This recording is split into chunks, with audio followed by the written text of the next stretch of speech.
طيب انت هنوري لك بقى راي الناس. يا رب يستر. تعالى شوف رايهم ايه. مش هخش انا معاهم اقول جمله وجملتين، الوش ده مش وش مسرح ولا وش بني ادمين والله يا حمدي. عشان كده بقى ده وش جديد قوي ينزل السينما والتلفزيون، الوش الجديد حمدي المرغني. حمدي المرغني هيشتغل مذيع؟ دلوقتي بقرا الكف، اقرا الفنجان، اقرا الجورنان، اقرا اي حاجه. لا والله مش جايب نضاره القرايه، انا اسف. دمه خفيف وهيعرف وليه كاريزما وهيعرف يلم الناس حواليه. هو ممثل كويس والله، واحنا بنحبه جدا في مسرح مصر، ولو عمل مذيع هتبقى تجربه حلوه قوي. وممكن يعني هو كويس بس كتمثيل، يعني هو كوميدي بس ان هو يعمل برنامج للشو الفاني بس، يعني الضحك بس. انا شايفه ان هو هينجح جدا طبعا، لان هو شخصيه كوميدي وبعدين الناس بتحبه، بقى ليه شعبيه كبيره، خاصه ان هو انضم للمسرح مصر يعني وكل الناس بتحبه. ولما تعرفني هتحبني اكتر، اصل انا من النوع السوداني المقرمش. والله لو حمدي المرغني اشتغل كمذيع هينجح جدا، لان هو عنده سرعه بديهه وحضور فظيع، فمتهيألي هينجح جدا طبعا. لا هو في حاجه زي دي ما ينفعش، هو بيمثل وكيف تمثيل حلو، فما ينفعش ان هو يبقى مذيع خالص. انت عايز مني ايه دلوقتي يا خواجه؟ لا هو لو حمدي المرغني اشتغل كمذيع هينجح، لان هو اوريدي الناس بتحبه، كوميديان شاطر فهينجح. هو هيبقى مذيع كويس جدا يعني، عشان هو كوميديان وبيهزر وبيحب الهزار والضحك وكده، والناس بتضحك يعني عليه. شايفه ان هو يبقى كويس قوي عشان هو كوميديان، ليه فانز كتير والناس كلها بتحبه. شايفه ممكن ناس كتير تتابعه وانا ممكن اتابعه. هو لو حمدي المرغني اشتغل كمذيع طبعا هيقعد يضحكنا جدا، ومتهيألي مش هنقوم من قدام التلفزيون طبعا، واتمنى لو هو عمل يبقى مذيع ما يبقاش فيه فواصل، لانه هيموتني من ضحك في كل حاجه. صح، عجبتني الفكره دي. ولا عجبك الاداء ده؟ اخرس. هو كان ممكن ينجح بما انه يعني كوميديان يعني حلو وكده، فلو شارك مذيع بس خليه ممثل احسن يعني. ايه ده؟ انت شايفاني؟ هيبقى كويس بس يشتغل مذيع بقى يعني، يعمل برامج توك شو يعني، هيبقى افضل فيهم. الو؟ ايه مفيش شبكه؟ طب استنى كده شوف في شبكه هناك.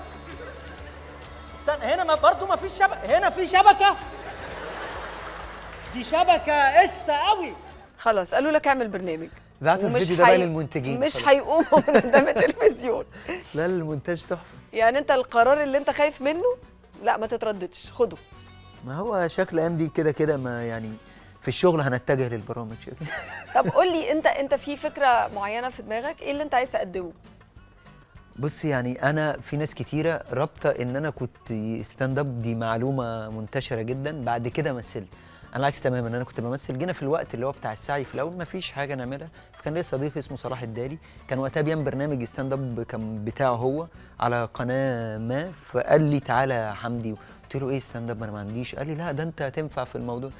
فتحولت من انا رايح اعمل حلقات ليا كام حلقه، ان انا كتبت لهم نص البتاع، فقعدت. فانا بحب، انا يعني انا حتى قدمت معهد سينما قسم سيناريو، تقريبا دي برضو اول مره اقولها، وسقطت في اختبار اللغه. فقدمت معهد سينما، فانا بحب الكتابه. فانا نفسي في الستاند اب، بس نفسي فيه بالشكل اللي بره مش الشكل هنا. يعني انا ضد ان الجمهور ما يعرفش، انا خايف اقول انا ضد واعملها بعد يومين فالناس تقعد تنزل لي الفيديو ده يبقى شكلي وحش.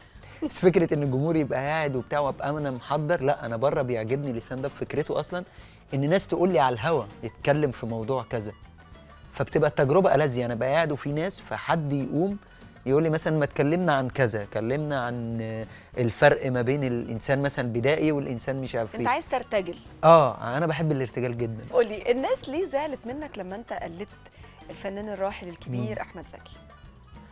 بص انا مش يعني بصراحه انا متواجد مع الناس، يعني انا مش من الناس اللي انا متواجد 24 ساعه مع الناس، انا على طول في كافيهات، على طول في اماكن. خبر معانا اهو. ما انا لسه هقول لك. بيهاجم حمدي المرغني بسبب احمد زكي. بص انا ضد الجمله اللي انا هقولها، بس يعني مش عايز اقول ده كلام صحافه، لان كنت بزعل من فنانين ما يقولوا كده وبتاع، وان ده مش حقيقه وده مش عارف ايه، بس اكيد في ناس، بس انا مش شايفه ناس كتير يعني بقابل ناس وبتاع، فما توجهليش ده. في اهي معانا في كومنتس كتيره خربتوا المشهد. السوشيال ميديا ما اعرفش، ما يعني ملوش علاقه بالواقع، وانا طبعا بتاسف من برنامجك لو ناس شافتها ان انا عملت، بس احنا ما يعني مش اول واحد، بالذات المشهد ده يعني اتعمل كتير في حاجات كتيره، في برامج وسكتشات، واتعمل في كذا حاجه. لا طول عمرنا متعودين على يعني على الاسقاطات الضحك، ان انا ارمي على مشهد قديم، متعودين في تاريخ حتى اساتذتنا كلهم عملوا ده. كان حد يجيب سيره استاذ مش عارف ايه نجيب الريحاني فيقلده، فحد يجيب سيره استاذ فريد شوقي فيقلده. فلا هو الفكره ان احنا خدنا بس مود المشهد ان انا صعيدي، فقلنا نعمله زي فيلم الهروب ان انا بهرب من طار، فالفكره جت كده. انما ما قدرتش طبعا ولا عملت ولا عمري هعمل حاجات كده ان انا سخرت من شخص استاذ احمد زكي، لا مستحيل. فانا بتاسف لو الناس فهمتها كده يعني، بس يعني انا بقول لهم شوفوا المشهد، لا ما فيهوش اي حاجه نهائي. ما فيهوش اي حاجه نهائي. انت بتغني يا حمدي؟ بغني؟ انا ودني ما جاتش. ما جاتش خالص؟ اقسم بالله ما جت. ده انا عرفت ان انت بتغني يا حمدي. انا قعدت مع ملحنين يعني قالوا لي لا ما فيش الكلام ده معايا، انا ملحنين اسامي يعني معايا ما فيش الكلام ده، انت ساعه وتغني. قسما بالله بياخدوا كتفست بعد ساعتين. طب ما فيش بيطردوني. لا ما يمكن بغنيش. دلوقتي المنتجين قاعدين بيتفرجوا يمكن يعملوا لك بقى شرايط. مستحيل. ده انا واحنا بنصور في لالاند في تايلاند، فجانا كان معانا مادي اللي هو الموزع والملحن وبتاع، فجه بقى فبياخد صوتنا عشان يركبه على المزيكا هينزل، فسجل مع دنيا وسجل مع ثروت وسجل مع شيماء وسجل مع فيديو كله. فجه بقى الدور عليا فقلت له مادي انا ودني، قال لي لا مفيش حمدي انسى. مادي طلع لنا الصبح وانا قاعد معاه في الاوضه بنحاول نسجل مفيش صح. الصبح بقى هم نازلين رايحين اوردر فلاقونا لسه صاحيين، قال لهم لا لما ننزل مصر بقى يبقى حمدي يجي لي يوم مش هينفع، انا هنزل كده هجيب صوت حد يقلده مفيش. لا خالص. بسمع الجمله وانا واثق ان انا بقولها صح وانا بقولها حاجه تانية. اي حاجه واثق وبعاند اقول له انا بقول مش شبه حتى مش شبهها المطلوب نهائي خالص. والله. وما بحفظش كلمات اغاني دي كمان مشكله. ما بتحفظش كمان؟ صعب. يعني انت ودنك ما جاتش خالص؟ ما جاتش خالص نهائي والله. مش عايز تجيبها؟ مش عايز تجرب؟ مستحيل. ايه رايك؟ يمكن نفسك تتفتح النهارده. انا هرجع لكم الاغنيه ايام ما كانت شعر، هقولها عارفه هتسمعيها مني، مش هيبقى فيه لحن لكنها مكتوبه. رجعنا الانسان البدائي. ايوه هيبقى مكتوبه على ورق مش هتبقى اغنيه. حمدي نورتني والله مبسوط قوي بالحلقه وبجد ما حسيتش بالوقت. الوقت عدى بسرعه. انا فاكر لسه هنبتدي بقى. صح. انا عارفه ده الانترو. يلا تيجي نقعد حلقه كمان. يلا انا فاضي انا معاكم. بجد نورتني وميرسي قوي على وجودك معايا النهارده. انا مبسوط والله والف مبروك على البرنامج وان شاء الله يعني نتقابل تاني. اكيد. بلاش تاكل لحمه وانت مروح دلوقتي. خلاص معاك لبان. نورتني.